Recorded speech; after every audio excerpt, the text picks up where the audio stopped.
It's the end of the year. Mason and I are coming at you with all these questions and things that people always ask us. So I thought we'd kick it off at the end of the year. I really just got to share this picture because I thought it was absolutely hilarious that we're fighting, right? Like, go gingerbread houses, right? Like, and this is the idea of a seller, right? Like, what you're gonna do it, right? With the buyer themes, the inspector is just falling apart. I feel like I actually made that one that was falling apart, and then the tax assessor, right? Little blurry, but still, right? Yeah, no, beauty is definitely in the eye of the beholder. And yeah, everybody, as we're in escrow in a place, tends to see the place a little differently, without a doubt.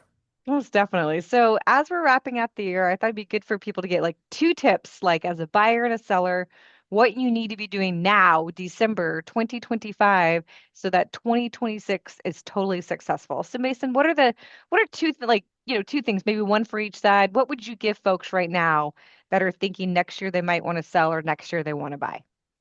Yeah, no, absolutely. I mean, if we're starting with a buyer, I think your two most important things are if you haven't been pre-approved already, obviously that's step number one. So working with a great lender like you, Austin, to make sure you know what your comfort zone is for your finances, you know what you're pre-approved for and stuff like that is super important because that's going to dictate your purchasing power in the new year.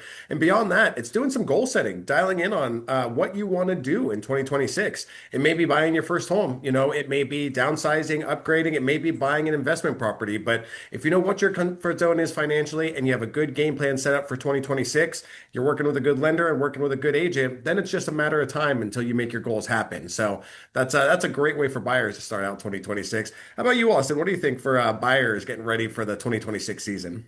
It's a great question. That's what we're having so many conversations with folks on, right? Like people are taking a break this time of year, and so there's kind of two factors. Number one, this is the time of year that we just put it on the charge card, right? Like there's been like Christmas marketing going at you since I think before Halloween, right? So it's super, super tempting. But remember, your credit score is mainly based on balance to limit ratio. So if you are spending this holiday season, let's make sure we have a plan for the balance to limit ratio.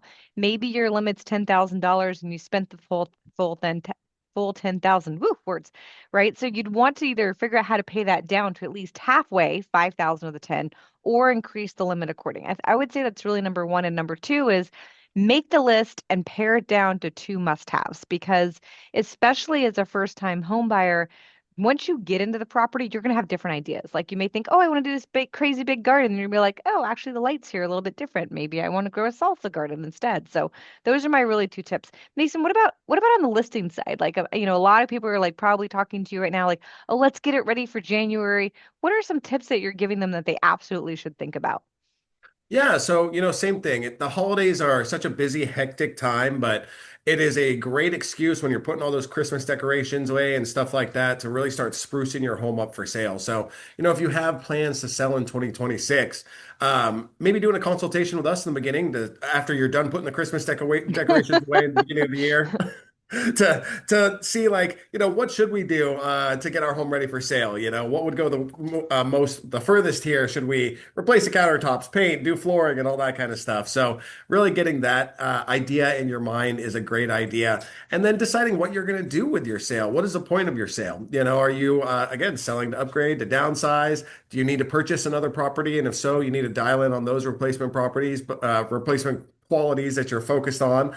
But again, it's kind of goal setting, game planning, and then yeah, making sure that you're ready to roll for the new year. Absolutely. And I think that like leads in because we deal with a lot of clients that are ready to move it to the next one, right? We Yeah. want we want their house to look like the greatest of this picture, which I'll stop sharing real quick. Yes. But I think, if you're selling to buy something else or just selling in general, it's what is that net to you, right? Like Yes. starting to have those conversations around capital gains, what it Yep. would take to get into the next property, or are you looking Yep. at a bridge loan to buy before sell? And I think really it's that down the line. That's why I appreciate working with you all so much because a lot of realtors really focus on like, okay, let's sell your house, right? You're focusing on that bigger plan. You're having conversations of, hey, maybe we need to bring a tax professional in, or maybe we need to bring an estate professional in, right? Besides just the what is it going to be like to look pretty and get you a number, it's what does that number mean for you and how do we translate it? So, Yeah, Mason, I'm always exactly. super grateful for you guys. Same with you, Austin, honestly. And you and your team are amazing too. And that's why I appreciate you guys. Same thing. You're looking big picture for your clients. And, most people don't realize just how important that is. It's not a great thing to be blindsided by any capital gains or anything like that, or to, get your home into escrow and then realize you got nowhere to go. So, so Yeah. working with someone like you guys that knows what they're doing and keeps their eye on the big picture and keeps their clients' best interest front of mind is super important. And I appreciate working with you guys too. It's good stuff. Oh, 100%. Well, I'm grateful for you, Mason. Let's go make 2026 strong. If you're looking to buy or sell anywhere on the Central Coast here, give us a call. Mason's got your back on that side. I got your back on the other. And it's all about teamwork to make this happen for you in the future. 100%. I love it. All right. Bye, everybody. Have a Well, great great holidays. one.